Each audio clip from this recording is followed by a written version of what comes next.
Well, today we begin a new season of teaching. Over this month, we're looking at sort of a month-by-month deal in terms of some subjects over the next couple of months. And we've looked at the last couple of months in the book of Hebrews, and all of those are online that you can catch up or have a look at some of that as we move through the various topics and seasons. But today we're going to look at this topic that's right into the very core of who we are, not just as a church in Wanniassa in 2023, but has really been the establishment of the centerpiece of who we are as Christ followers, really the centerpiece of who Jesus came to teach us how to be.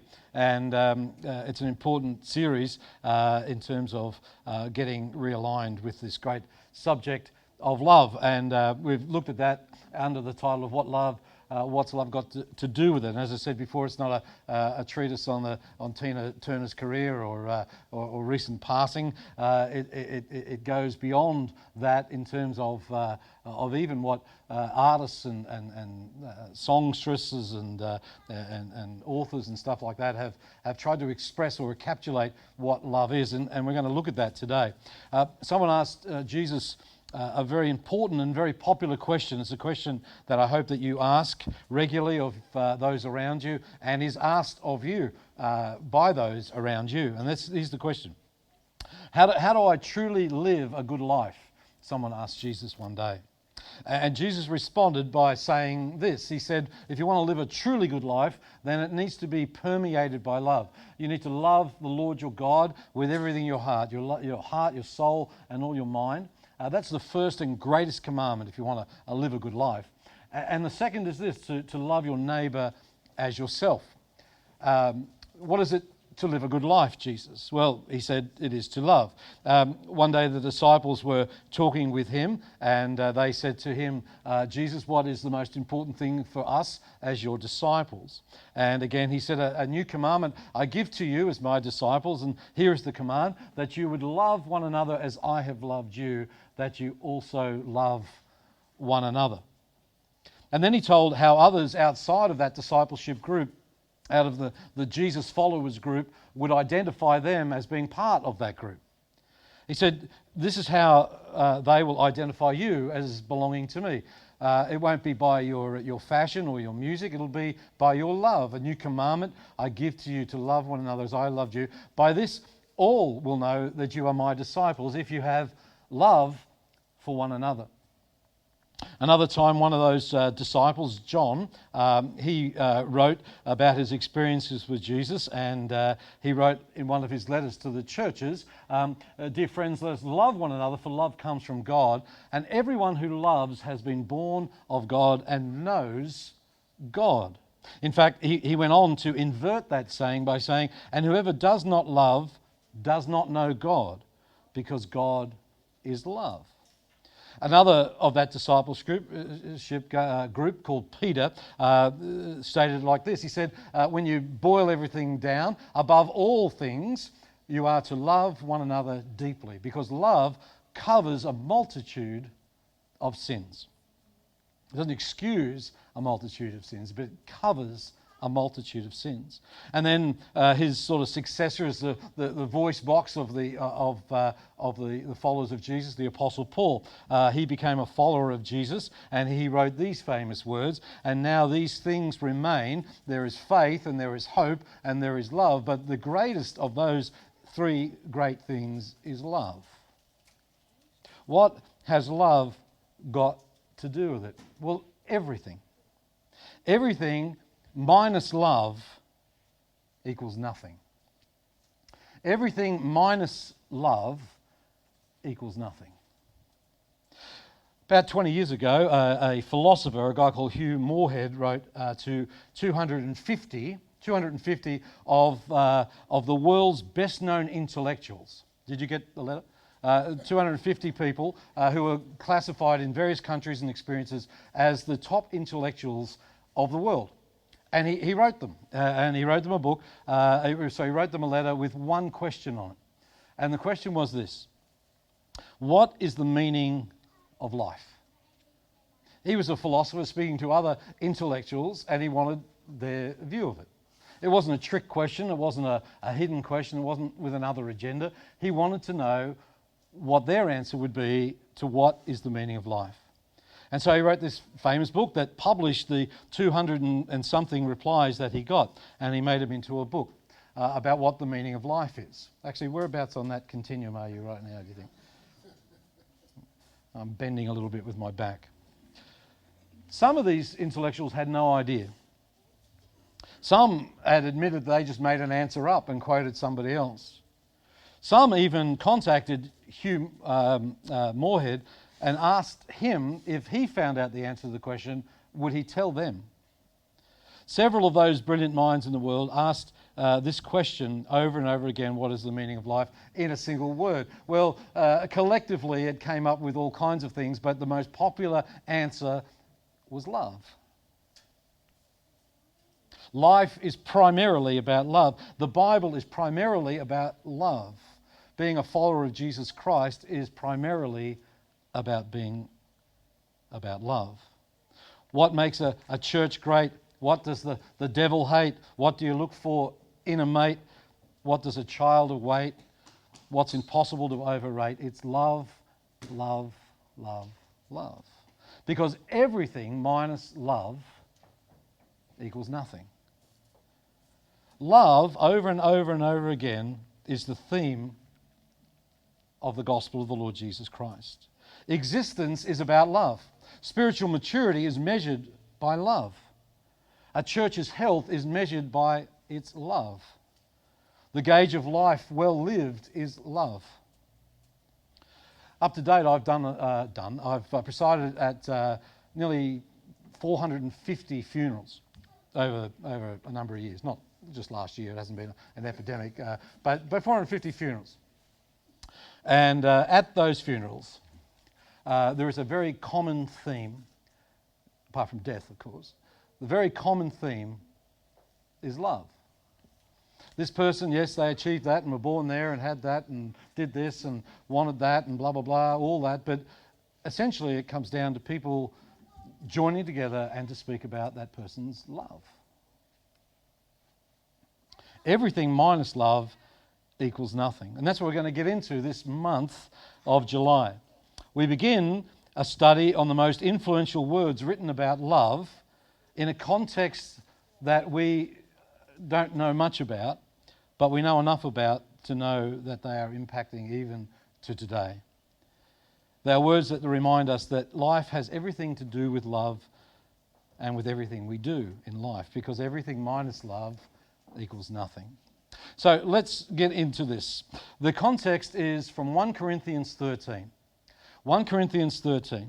Now, 1 Corinthians 13, I need you to know the context is the Apostle Paul wrote letters to a bunch of churches in the early church because largely he wanted to advise them and to encourage them, but also to correct them at times as well.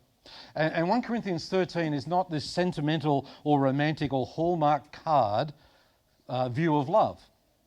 1 Corinthians 13 is sometimes called the love chapter. It's been read at any more weddings than not, in fact. Has anybody ever been to a wedding where 1 Corinthians 13 hasn't been read? In addition to the 450 funerals, I've done around about 400 weddings. And this is a very much a wedding passage. But it's not about weddings at all. So next time you're to a wedding and somebody gets up to read that, stand to your feet and say, no, this is not about a wedding. This is not about romantic love. Well, what happened in Corinth was that Corinth Baptist Church were a very messy church. They were a very messy church. They weren't just messy because they left stuff out. They were messy internally and particularly relationally. Now, 1 Corinthians 12... and 1 Corinthians 14 have this 1 Corinthians 13 wedged in between. 1 Corinthians 12, chapter 12, is all about conflict and people with pride and arrogance and unresolved issues with each other and fighting and quarrelling in the church. Who would have thought there would ever be quarrelling in a church? That people wouldn't get on with everyone. Philistines. So chapter 12 is all about that, but chapter 14 is about precisely the same stuff. And in between chapter 12 and chapter 14 is this chapter 13 that we hear at weddings. Now, why is it there? Well, it's not like the Apostle Paul wrote this letter and thought, well, I've had to say some really hard things in chapter 12, and I'm going to have to say some hard things in chapter 14. So in order that their weddings go better and they feel better about each other, let's just bung in this, well, we probably wouldn't say bung in, but let's just insert chapter 13 so they have something sentimental to talk about when they gather to get married, if in fact they ever did that at all. 1 Corinthians 13 is not a wedding passage, but if you want to get married and use it, go your hardest. It's written to a very messy, difficult group of people. People who have created a very messy, difficult and chaotic and unpleasant church. So in this 13th chapter, Paul writes these amazing words. He said, I will show you the most excellent way. If I speak in the tongues of men and of angels, but do not have love, I'm only a resounding gong or a clanging cymbal. We'll explain some of that as the series goes on. And if I have the gift of prophecy and I can fathom all the mysteries of knowledge, of all knowledge, and if I have faith that can move a mountain, but do not have love, I am nothing. And if I give all that I possess to the poor and even give my body over to the flames and do not have love, I gain nothing. I have nothing, I am nothing, and I gain nothing. It doesn't matter how much I know, it doesn't matter how much I have, it doesn't even matter how much I give. I could even give of myself completely. All of that minus love equals nothing. So we can have everything, we can do everything, we can know everything, and we can give everything, but if we don't have love as our motive and our centre, we actually have nothing. Because anything and everything minus love equals nothing. So Paul goes on to give love its greatest description, largely describing what it is and also what it's not. And in the series, you're going to hear about love being patient and kind. You're going to hear also love not being irritable. You're going to hear about love not being proud or rude or easily tempered. You're going to hear about love not keeping a record of wrongs. You're going to hear all those dynamics about love because that's what was happening in this community of Corinth. And we need to be on our guard that we don't end up a messy church like Corinth. Love, as Paul describes this, does not paint the story we always want to hear. Because the love that Paul is writing about is a love that anticipates a behavioural change in the person who is loving. So I'm going to ask everybody who's part of our church, both here today and those who will join us online from tomorrow, that we need together to make the primary aim of our life to be a person of love. We're kind of taking a booster shot over the next 4 or 5 weeks to ask God, would you please make me a more loving person? But where do we start? Well, we start where we start. Jesus also said that we are to love our enemies. Now, if you can think of the most difficult, most irritating, unlovable, hard to be around, obnoxious person in your life, part of the love of God is to gain the ability to love them too. But don't start with that. Because that's like postgraduate love. Okay? Some of us think if we can't love our worst enemies, we can't love anybody. We want to work our way up to that, but don't start there. Jesus' friend, John, the apostle, was called the beloved disciple. John was so loved by Jesus that John talks more about love than anyone else. Because when you're loved, it makes it easier to love. Everybody in the New Testament talks about love, but John, Jesus' friend and disciple, talks about love the most. And he says this foundational truth. He says, we love because he first loved us. So our ability to love one another in whatever capacity it might be comes from the realization, even if we don't realize it, that we are loved first. That we learn how to love. There's a wonderful Scottish Christian writer from a century or two ago, a guy called George MacDonald, and he loved to write about princes and princes and princesses. And somebody asked him, why, Gordon, George, do you always write about princes and princesses? And he replied, well, a prince or a princess is a child of a king. And in some ways, that's all of our stories. We love because he first loved us. How do we know that he first loved us? Well, we believe that God so loved us that he gave his son, that whoever believes in him shouldn't have to perish but would have everlasting life. I mean, that first sentence could say anything. For God so wanted the world, or God so needed your love, or God so wanted to impose. But it doesn't say that. It says so God loved. So out of his love, he loved us and gives us the ability to love one another. And that's why love becomes the most excellent way. And in our world, we need love, not violence. So education's important, money's important, a resume's important, a title is important, a job description's important. But everything without love equals nothing. And the more excellent way, according to Jesus Christ, is to love. And that is the only reason we're here as a church, really, to love God and to love people. It's not about our buildings or our programs or our land sales. It's not about any of that. It's not about how well we sing or dress or how well we're doing in terms of our superannuation or whatever. It's nothing to do with that. The gauge of our church is whether we are people of love. And at the end of your life and the end of my life, the greatest thing that can be said about us is that person was a person of love.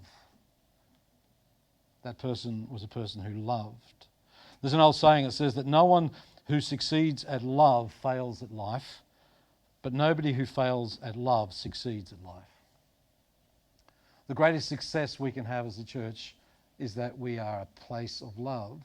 And by that, says Jesus, all people will come to know what God's love is about as well.